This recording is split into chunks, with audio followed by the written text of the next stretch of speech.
Hello and welcome to this episode of Redressing History. This is a podcast series in which we aim to highlight the dress and textile history of Black, Indigenous people of colour, and where we can to engage directly with researchers and practitioners from this community as we do so. We're extremely conscious that there's a huge amount of work to do to achieve a truly global history of dress and textiles, but we hope this is a small step in the right direction and that you enjoy coming with us on this journey. My name's Veronica Isaac. I'm a dress historian and I currently teach at the University of Brighton. And I'm particularly interested in the meanings and the memories carried by clothing and textiles. And that's something I'm looking forward to exploring today with Jacqueline Bishop, who's kindly agreed to speak to me about her research and her practice. Jacqueline, I'd actually like to begin by inviting you to introduce yourself to the listeners, just to give them a bit of background to your work and some context as we begin to discuss your pieces in more detail. Well, I want to start off by thanking you so much for having me and thanking you for the work that you do. I really appreciate this opportunity to talk about my work and to talk about the work of the women in my family and to talk about the work that I saw other Jamaican women outside of my family doing. And so I'm Jacqueline Bishop. I am a writer, a visual artist, and I am doing a PhD on Jamaican women's decorative and ornamental textile traditions at the University of Leeds in History of Art and Cultural Studies Department. And I also teach full-time in liberal studies at New York University. I'm also a published writer and visual artist. So I've published novels, poems, nonfiction work, and I've also shown my own work as a visual artist as well. That's such an interesting background and such a range of mediums in which you engage with your family history. I think we could start by turning to the fact that your work provides, or seems from my perspective, to provide a point of connection between the generations of women in your family. And I really love, perhaps because I am a female historian and I research women and histories, is the fact that your work does have this specific focus on women and I guess not even their stories, maybe their untold stories. So maybe we could begin by looking, or just introducing some of the women you have in your family history and who you touch on through your work. And we're going to use some images from Jacqueline's work in this podcast, and we'll be discussing and describing them during our conversation. And just for you as listeners, what we are looking at is a slideshow, and we'll be sharing some of those images alongside the podcast series. So what we're both looking at is kind of a compilation image you put together, Jacqueline, and sent to me. And maybe you could talk about the women I'm seeing in this photograph, this lovely series of black and white images. So from right to left in this image, it's my great-grandmother, my grandmother, my mother, and myself. And I put together this image one Mother's Day. I was just playing on my computer, but it has gone on to take on additional meanings as well, because I actually work on and work through their works. So my great-grandmother, Celeste Walker, was born in the early 1900s, died in 1987, I believe, and was a fantastic patchworker, made absolutely fantastic patchwork, and made collages, made mats, made wonderful things that have never been shown in the national galleries on the island, but I was privileged to own. In researching her work, I was talking to my grandmother, who died about 7 years ago and was born in 1932. So if we're moving from right to left, she'd be right beside her mom. And her name was Emma Chinsey-born Walker. And she said, because I was calling them quilts, she said, oh, you actually do mean patchwork. Interesting. So she made some fantastic patchworks for me at the tail end of her life as well. And beside her is my mom, who I grew up doing crochet. And I have some crochet pieces from my mom. And then I, of course, use what I would consider a patchwork aesthetic in my photography in my painting, in a lot of the works that I do. So those are the women in the photograph. One woman who you do not see is my aunt-in-law, Saint May Dunkley, who astonished me right before she died with some gigantic mats, colorful mats, and a history that tied that work to sub-Saharan Africa. So those are some of the main women in my family. I love the fact that you put those images together for Mother's Day and used it to showcase that emotional connection between you. And I find it really interesting that there are textile and material connections between you as well, and that you've all in some way chosen to express yourselves through objects made from cloth. And in your case, not just cloth, but objects that evoke textile practices, either in photograph or written form. And there's so much within the language of textile production that is connected to those words like the warp, the weft, the thread that we say runs through things. And talking of words and their significance, I am interested in the fact that you were kind of corrected when you called it a quilt and you were told it was patchwork. And this might be my ignorance, but what's the difference between quilt and patchwork? Well, thank you very much for picking up on that. I was born on the island of Jamaica. Mm-hmm. And as a teenager, I went to join my mother in the United States. So I've lived quite a bit of my life in the United States, even though I identify primarily as Jamaican. So I was offered this exhibition. It was in the South, and I was gathering information for this exhibition on my great-grandmother's work and on my work. And so I was talking to / interviewing my grandmother about her mother's work. And so I kept talking to her about these quilts, and she kept being confused by what I was talking about. Mm. And she couldn't really answer my questions because I guess she didn't get the context of what I was talking about. Of course, quilts is synonymous in some ways to the United States, African-American culture, and the South.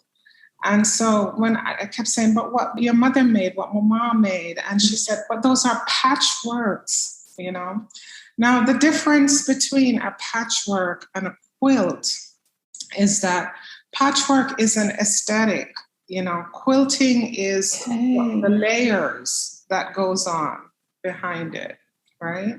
And in Jamaica, there weren't those layers because there wasn't that, we don't have winter. The quilt was to give it that weight that would protect you from winter. And so what my great-grandmother was making was patchworks. She was very, very much interested in how she laid down cloth next to cloth and the story she was telling with cloth. She wasn't adding heft and layers and cotton bolts behind it. Her work, my great-grandmother's work, have since been transformed, her patchworks, some of them to quilts, but that's my intervention and the need to stabilize and protect them. But when she made and conceptualized them, she conceptualized them as patchworks. That is so fascinating. And it's really significant that you talk about patchwork as an aesthetic. And then I think that sort of ties back into what you said about how you use patchwork as an aesthetic consciously within your own photography. So I can already see those threads of connection emerging between your practice and what is part of your family history and their ways of making.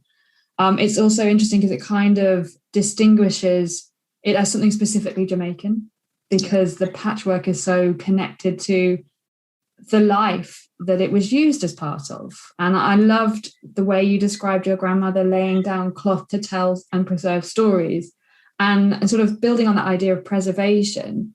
How did all of these survive? I'm going to move on to the next image of sort of some of your your great-grandmother's work? Because I want to know how these things have been passed down to you and how they were preserved, because so often things vanish and we lose those touchstones. So before I say that, let me just say something about patchwork as an aesthetic. So my great-grandmother used patchwork as a form of memory and memorialization. And in that regard, I think she was really pulling on sub-Saharan traditions. And by that, I mean that I came to understand from doing oral history interviews and whatnot, she assigned various members of her family colors. And unfortunately, I don't know what those colors are now. We've lost that. And so her patchworks were to tell stories of her family. And so she had a whole aesthetic that she had worked out in her mind that went with these colors and all these different things that we have lost. I've since come to believe that this has to do with the ways in which sub-Saharan Africans use the narrow weave strip loom to tell stories. My great-grandmother participated very heavily and strongly in Afro-Caribbean religious traditions.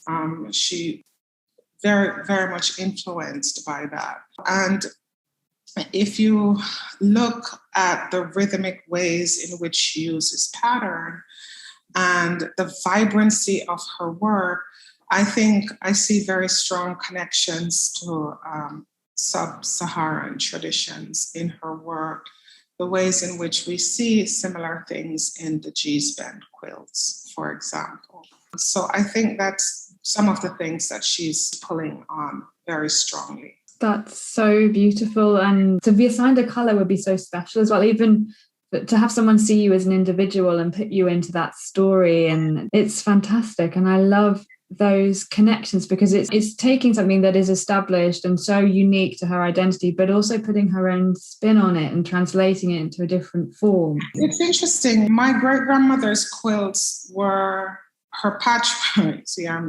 My great-grandmother's patchworks were special occasion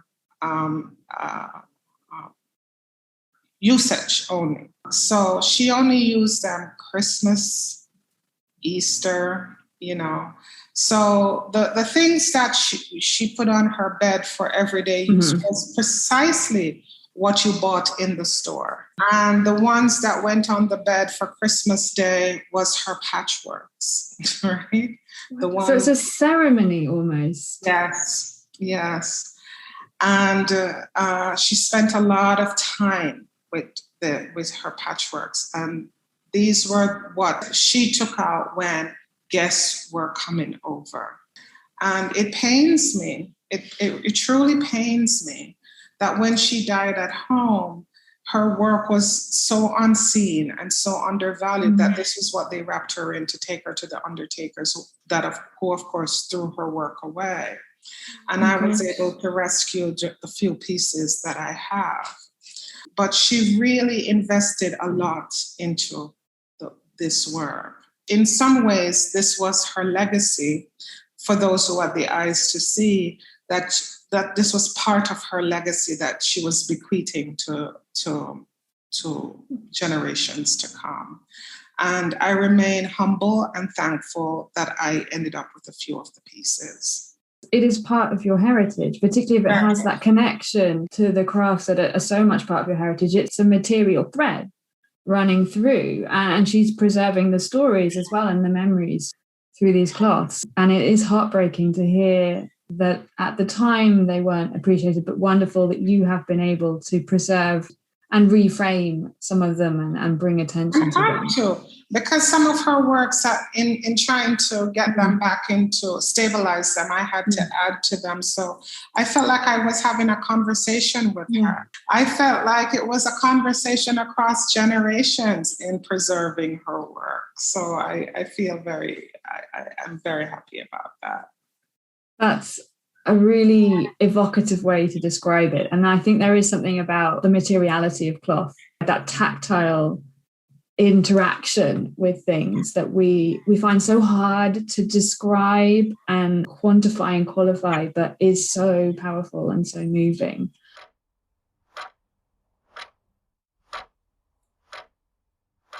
I wondered if you wanted to discuss any of the examples of her work in more detail, maybe how you've interacted with them, what you've learned about through, like you said, stabilizing them and preparing them for exhibition. These two pieces, the only thing I did to these two pieces was to put backs on them. They're pretty much as she wanted them.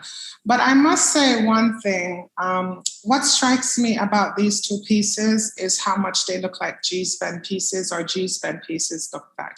And I'm oftentimes struck at the similarity between G-Spen and Nonsuch, where my great-grandmother was from, which is that they're rural communities. Light came very late to these places, and there were high unemployment, and people had to make do in these places, right? So those are some of the similarities and connections. These two pieces that you're showing are actually some of my favorite pieces from her. I note the rhythmic quality, the boldness of the color.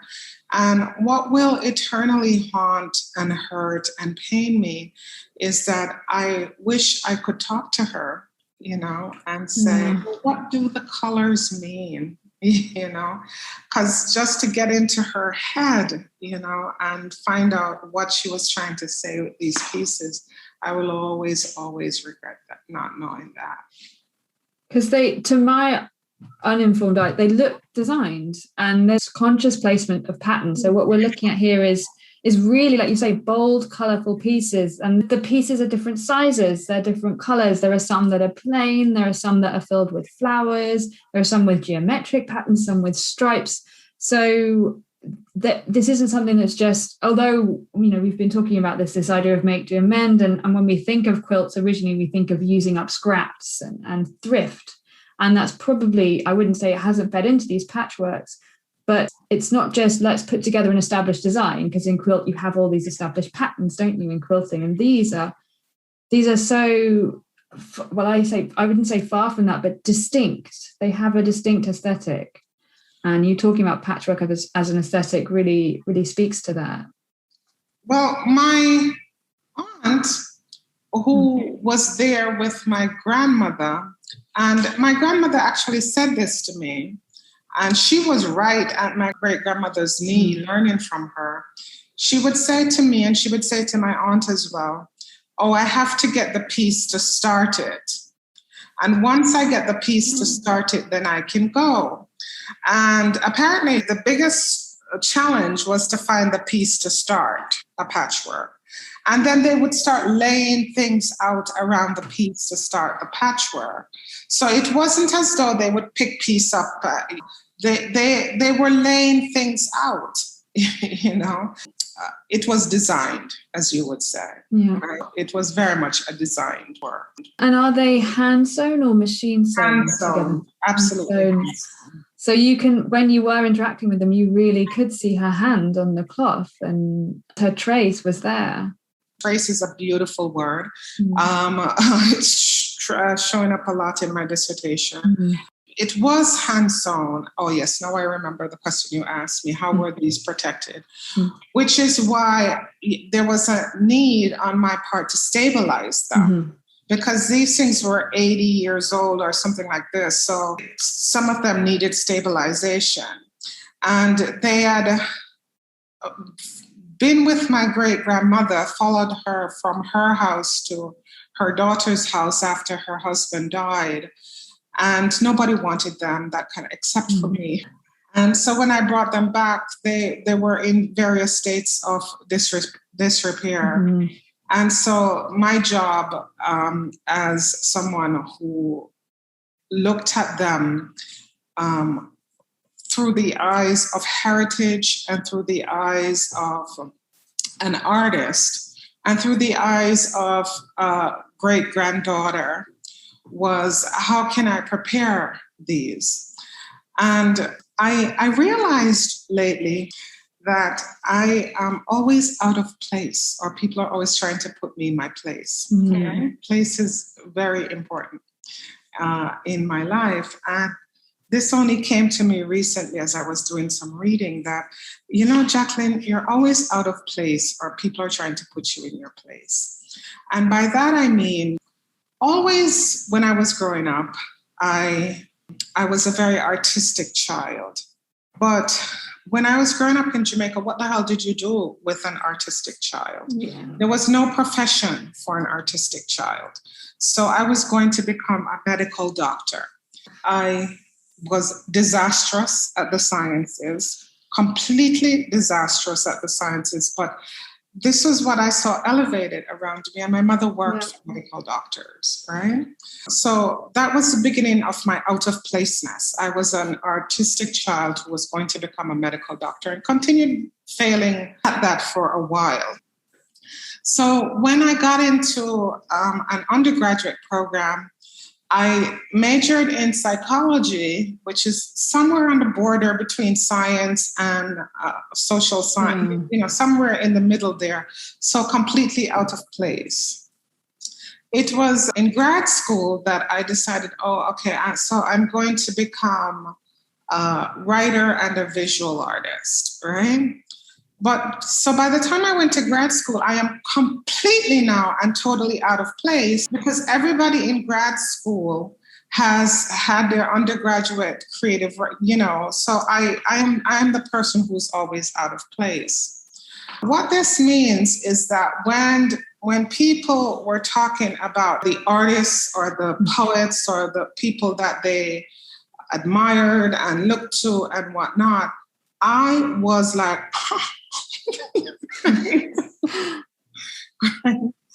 and so when I started to make visual art or something like that, the only models I could think of were the women in my family. Yeah. Right.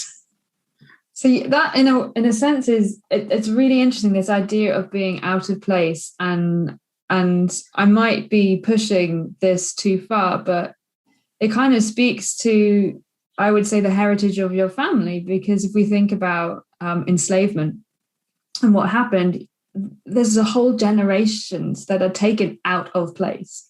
And I find it really interesting how you've kind of navigated that. And it's wonderful, but also slightly sad that you didn't have those models when you were studying at university. But you felt out of place already. And then to hear people around you naming role models that just don't speak to your experience and your interests. But it's fantastic that you were able to look within and to look to unrecognized women in your family and through your work to reclaim that. And I would say find a place for those women and yourself, which cannot have been easy. And perhaps we will build on that journey or explore that journey through our conversation, because I'd be interested. Because I always felt like, oh my God, I am so done here.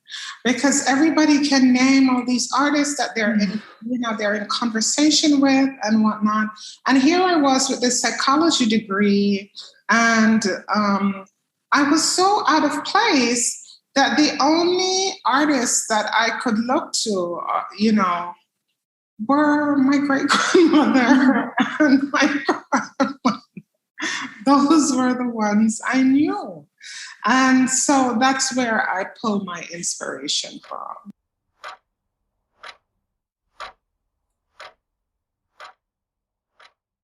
And had you always known about the patchworks throughout your childhood? Had they been around and you were aware of them? Or was it through this journey of finding out who am I, what am I? Am I a doctor, a psychology student, a visual artist, that you found them? That's an excellent question. And actually, some of your questions are making me think through things I hadn't thought through before. They were always around, but I don't know how much I valued them.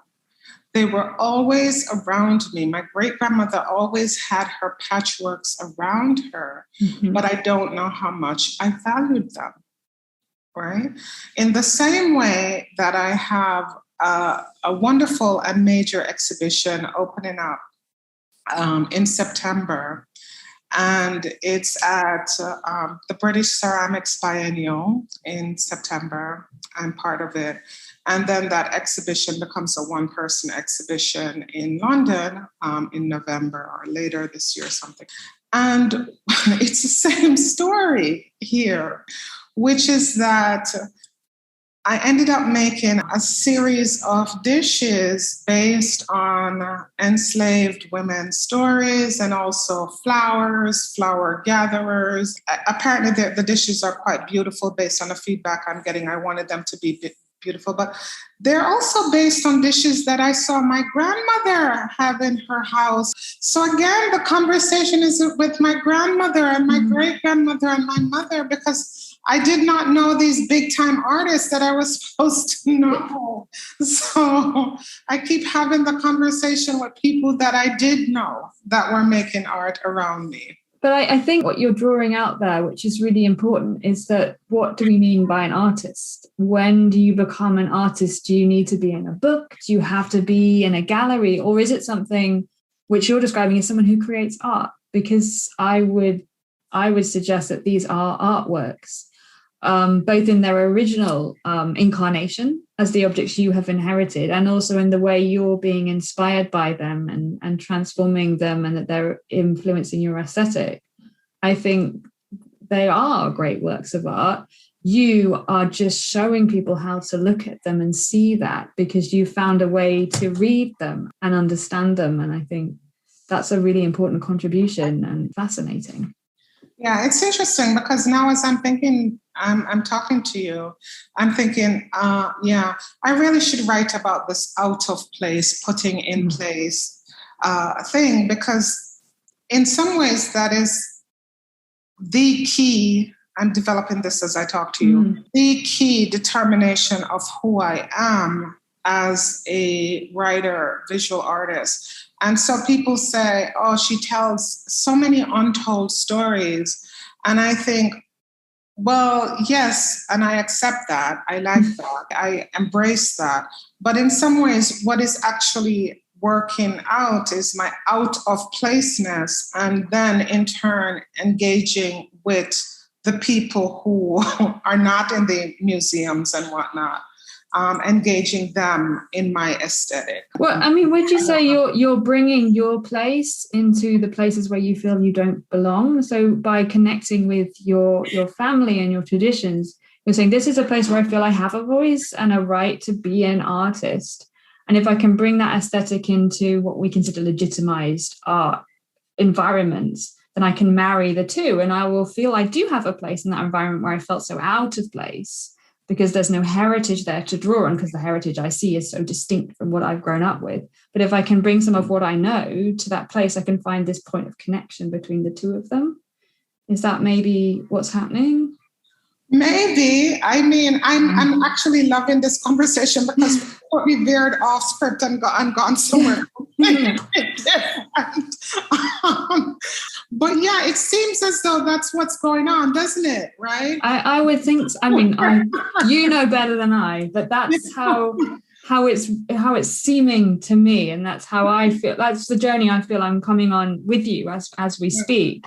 And what I find interesting is maybe it's happened to other women in your family. If we think about, maybe we could look at some of your grandmother's pieces, and we could sort of talk through the link between your great-grandmother and your grandmother, and how different ways of working with cloth have been passed on. And maybe whilst I'm moving on to images of your grandmother and her patchworks, just while we're thinking about that, and while it's in my mind, I want to talk to you about the fact that maybe also the reason you feel out of place is because you express yourself in so many different mediums. Because I didn't know you'd started using ceramics alongside textiles and writing, and what drew you? So was it a conscious decision to sort of be influenced by those dishes in your home, or did you suddenly just find yourself gravitating towards ceramics?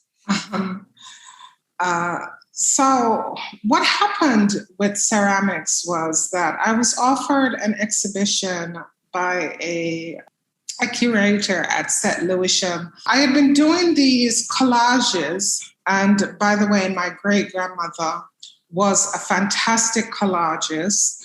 It turns up in oral history interviews all the time. How a woman in 1900s Jamaica was making collages, I do not know. Did she have any training or zero? I don't think my great-grandmother could read and write. So almost a language of textiles and a language of collage. She was communicating without words through objects and through visual art. That was her language. That's the most important thing, was that she used these as a means of communication. So I was making these collages, and I was using images of enslaved women, but making it. I was also using a lot of flowers, and I realized that what I was doing was a couple of things. I was responding back to the dishes that I saw in my grandmother's house, my great-grandmother's house, my mother's house. The Jamaican women, one of the ways that you signify that you're a woman, you've achieved this threshold, apart from having children and buying your bedroom set, is having a cabinet with dishes. And these were your Sunday dishes, your special dishes that you used.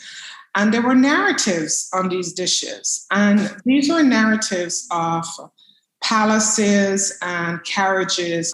And I started asking myself, well, what the hell was behind those narratives that are so different to the lives that we were living? And so I ended up, of course, at slavery.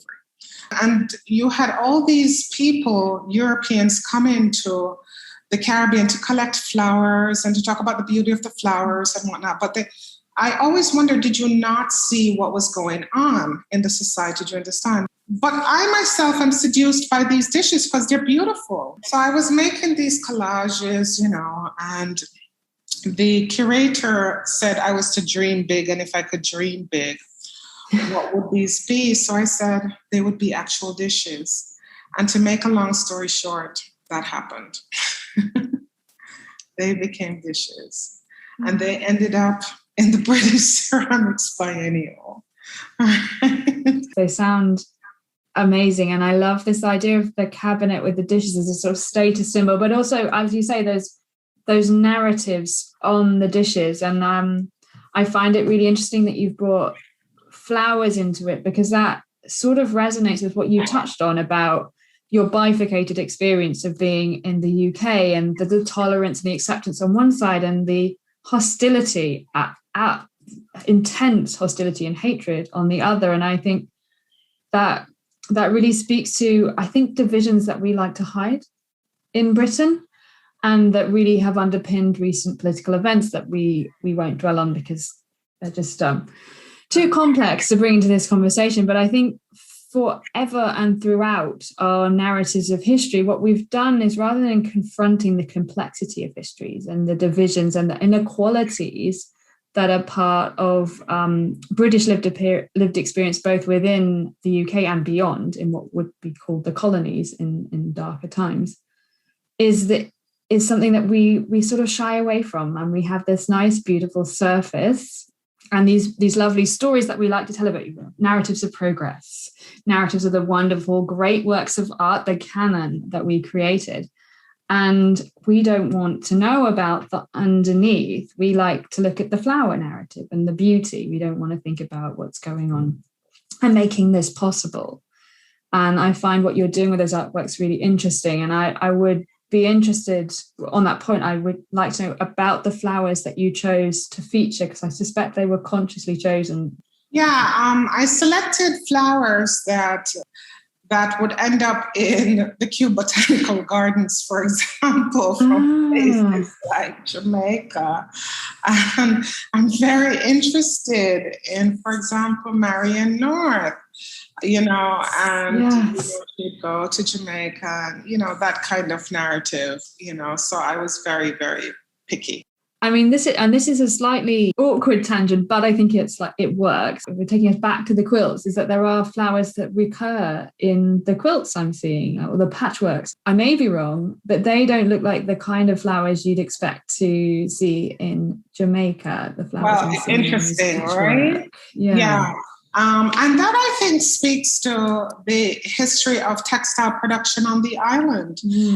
Because at one point, Jamaica did produce its own textiles, and there were more native textiles images, and then that stopped, right? And so there was a lot of more textiles. I think that really speaks to political arrangements where the textiles that then became available on the island did not necessarily reflect the realities on the island. Yeah, it's this intermingling again of cultures and histories, and this again might be a stretch, but it's almost reclaiming control of the narrative of your heritage. It may be not the motifs you would have chosen or that speak to you, but by organizing them in such a way that you like the colors and rearranging them, you regain control over the stories that they're telling. And they do now speak to your experience and your heritage because of the way you've arranged them.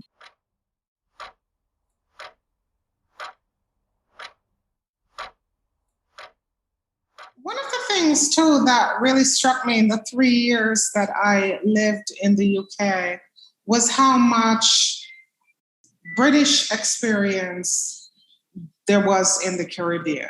I actually was surprised. And if you go to somewhere like the archives at Kew, it's amazing the things that you find out about Jamaica at the archives at Kew, right? As much as these may not be stereotypically Jamaican flowers, in a sense, they're also Jamaican identity as well, because so much of British identity is Jamaican identity. That is such an important point, and it does speak to the need to understand, British history and British identity is not confined within the nice little boundaries of this landmass that I'm currently in. I know you're in America, and it's what we hope to push through this podcast series and just through our own practice and teaching and through speaking to people like you who really illuminate that. And it's so much more interesting when you recognize that the parameters extend beyond that. And it makes it such a rich identity if you're open to saying, oh, wow, so we have connections to this place and that place, and our interaction with Jamaica has brought this to our design palette and to our heritage. And I think it's really important that you said, they don't look like Jamaican flowers, but they're absolutely part of the Jamaican identity, because it's so true. But sometimes you need to say it and cement it. And I guess in terms of considering them in terms of identity, I would be interested, again, to know if you think there's a different aesthetic to your grandmother's work as opposed to your great-grandmother's work, given that, as you described, your grandmother learned from your great-grandmother, but obviously she's going to have her own approach to it. Well, if we look at this piece, what was interesting to me about this piece is, for example, if I look at the 4 purple pieces in the middle, I see very much that the design elements are much stronger here, the recognizable design elements. And I think, okay, high Victorianism is coming in here. I can see it more clearly. She's much more what someone would say creolized than my great-grandmother was. My great-grandmother seemed to be working with a much more African palette, a much more African aesthetic than my grandmother was. My grandmother has elements that you could say, oh, okay, I can see British elements in this. Whereas my great-grandmother, I don't see anything like that at all.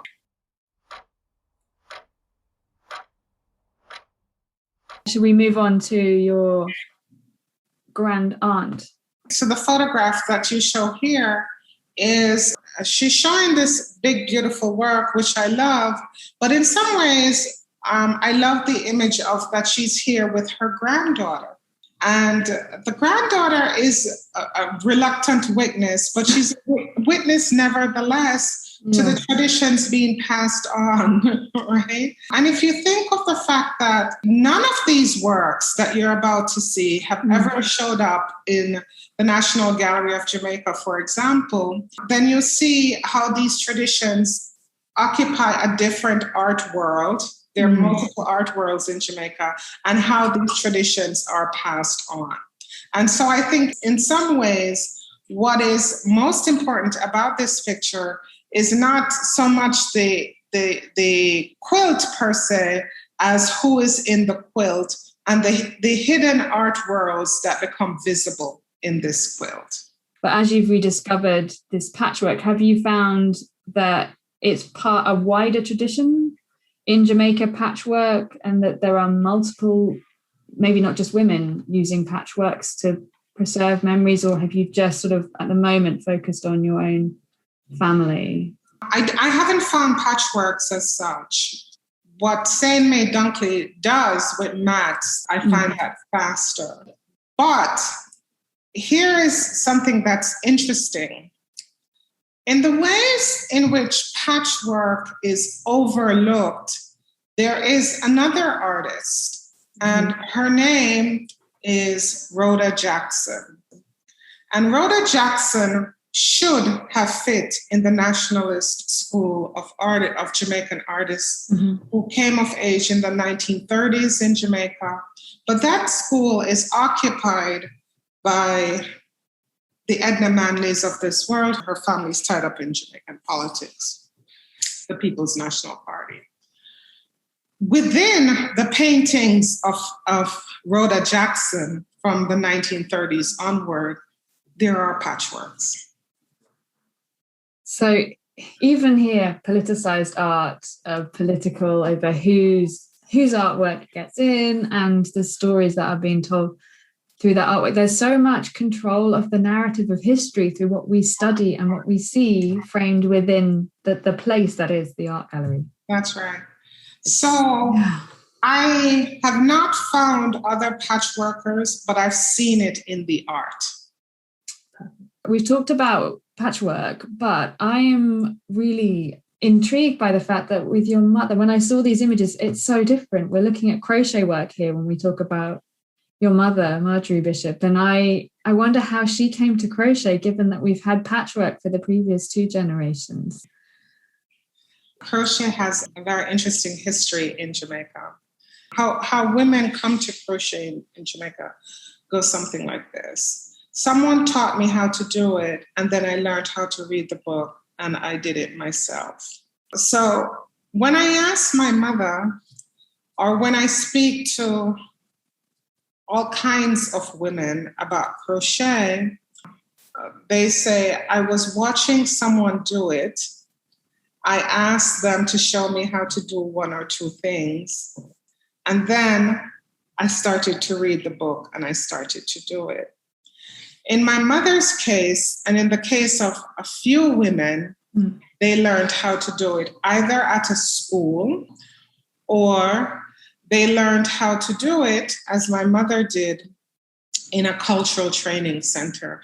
Now, we need to spend a little moment on this cultural training center, because in the 1930s, the Edna Manley's husband started setting up cultural training centers across the island of Jamaica and using needlework as a means of development across the island. And that was how my mother came to start learning how to do her crochet, right? And I think crochet occupies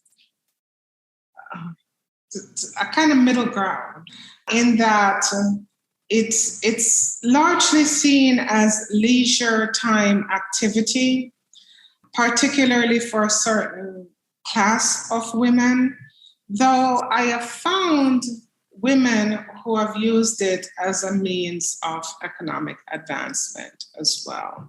And so I place crochet in that category of Creoleness as well. So there are a couple of things I think we need to tease out. So with the cultural training centres, was attendance mandatory? No. So it was just encouraged. You were supposed to go, and was it thought, you talk about it as a means of development, is that in a sense you would learn a craft that would enable you to earn a living? Or? That's right. That's right, because there was just so much unemployment then. And it's funny because when I would go and visit my grandmother when she moved back to the country, or my great-grandmother, there was this center, this dilapidated center that was beside my grandmother's house. And it was only through doing this PhD process that I realized what the hell this center was all about.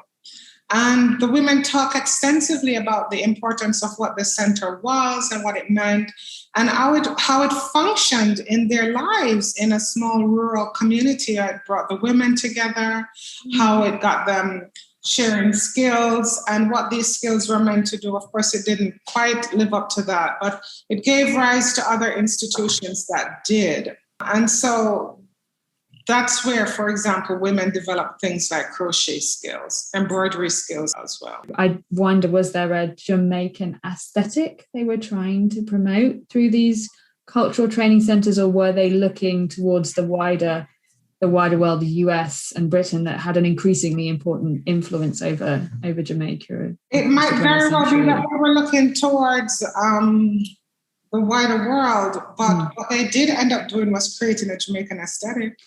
And does that speak to you? You've used the term Creoleness a lot, and I think I understand what you're saying by it, but it would be helpful if you could elaborate on how you're employing that term, particularly in relation to the artworks we're discussing. I don't like the term Creole. Let me just start off by saying that. I don't fully believe in it either. But Creole implies at its core a mixing of one or more cultures. But Creole is like the term sustainability. You never quite know what you're getting with it. So when you use the term Creoleness, are you just saying what I'm seeing here is a blend of influences? That's right. Should we talk about some of the pieces we're looking at, the crochet work we're seeing? And have you talked to your mother about it? I've spoken to her about it. I don't think this is the best of my mother's work. After the best of my mother's work is lost, so much of women's work is lost. When she migrated from Jamaica to the US, so much of her work got lost. Except as women's fashion, so much of crochet work has been undervalued, devalued, lost on the island of Jamaica. My mother went back to this, what we're looking at, I would say within the last 4 or 5 years after retirement and so forth. But I remember, especially when she was pregnant, these elaborate pieces that she used to make. And I'm glad she's gone back to it. But I don't think this is the best of her work. So was she making blankets or? No, she was making pieces for the home. So like the patchwork, it's and the dishes, this is pieces that you saw around you and were part of your domestic space. There were so many pieces around me, for tabletops, for sofas, for the home. And they were every day, as opposed to the patchwork that your great-grandmother used, where it only came out on special occasions? Everyday use. So we've moved from the sort of ceremonial to the everyday. And then that's, I would imagine, ubiquitous. It's just always there. And that was just part of your space. And it's only, in a sense, through loss that you suddenly realize how important they were to you. And that's how people describe them, that for a time they were ubiquitous. I remember my mother teaching me how to make my little stitch, as a child. And I actually wish I could do it more now as a visual artist. I want to do some work in crochet. But now that I'm trying to collect them, they're not nearly as popular as they once were. And these are harder pieces to find. Crochet is hard to find because they do not signify in the way that embroidery does, right? So it's hard to tell when you see crochet pieces where in the world they're coming from. That's really interesting. So they're harder to read and interpret. Yes.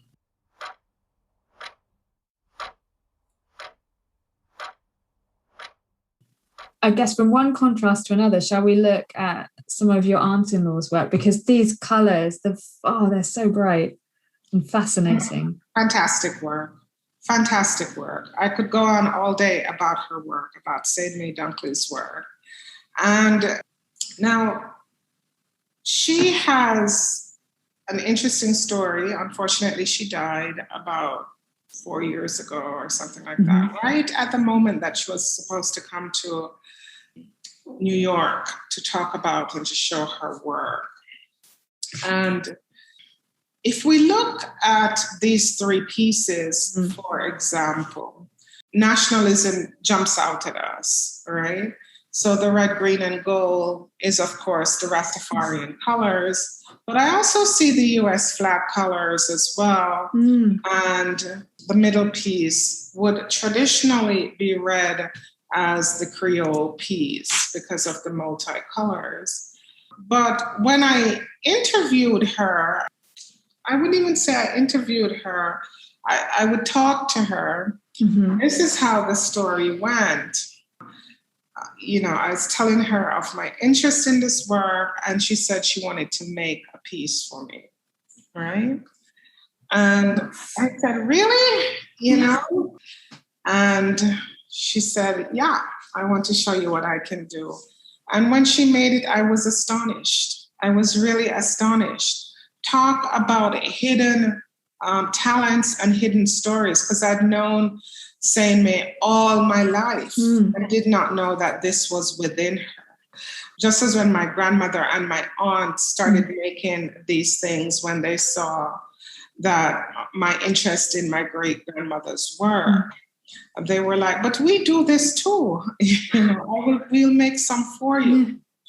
She told me a fantastic story of growing up in St. Elizabeth, and that it was the men in her family who were the needleworkers. And I said, well, what do you mean? She said, yeah. It was her cousin who would make the most beautiful embroidery, and her cousin who would make these mats, and she would sit and she would watch him, and she would learn from her cousin, these male cousins and whatnot. And I thought this was an aberration. I surely thought this could not be right.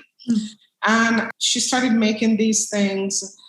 They got huge, they got bigger, and how she worked was she would have an image in mind. Like, for example, she would say, oh, this is going to be the Garden of Eden. Huge, psychedelic colors coming at every angle from my gosh. And how big are they? So, because I'm looking at images that, like, do they measure meters? These ones are probably 40 by 60 that you're looking at, but the bigger ones are probably 80 by 70 or something like that. Then she did another huge one called the Garden of Hope, based on Hope Botanical Gardens and all the flowers she would see there. So you can imagine, I thought her family store was an aberration, but what happened was, as I started to do my research for my PhD and got deep into my PhD, is that needlework traditions in Africa, in sub-Saharan Africa, it's gendered male. So her family was clearly pulling on those traditions. And even though with slavery, these traditions tend to be re-scrambled with slavery and Victorianism, they continued through her family being gendered male. And so the men in her family were doing the embroidery, and they were making these mats, and they were doing all these needlework traditions that she learned from the men in her family. And was there any resistance to her wanting to learn these skills if it was gendered male, or were they were very welcoming? She didn't tell me of any resistance, because of course they must have been fully aware that these were seen as traditionally female roles. What in my ignorance of trying to read these objects, what I would like to just briefly discuss is, how are they put together? Is it strips of fabric that have strips of fabric? They are not stitched at all. Okay. There's no, the only stitching might be the ends, the finishing of not the cloth that you're looking at, but the medium that holds the cloth together. So it has like a backing, and then the fabric is attached. It's so three-dimensional. I am dying to touch it and feel the heft of it and the textures. I just wish Sewn were around, to see her work. It makes your conversations with her all that more important, because just looking at these pieces, initially I just saw the dominant colours. So on the left hand side I saw the green, the yellow, and the sort of burnt orange, and now I'm looking at it more. There's other paler colours buried underneath, and there are... I want you to see the larger pieces. You would just be mesmerized. People would just walk by and stop and just stare. Again, it's this conscious placement of colour and pattern. And even in the crochet work, there's the colour and the pattern coming through.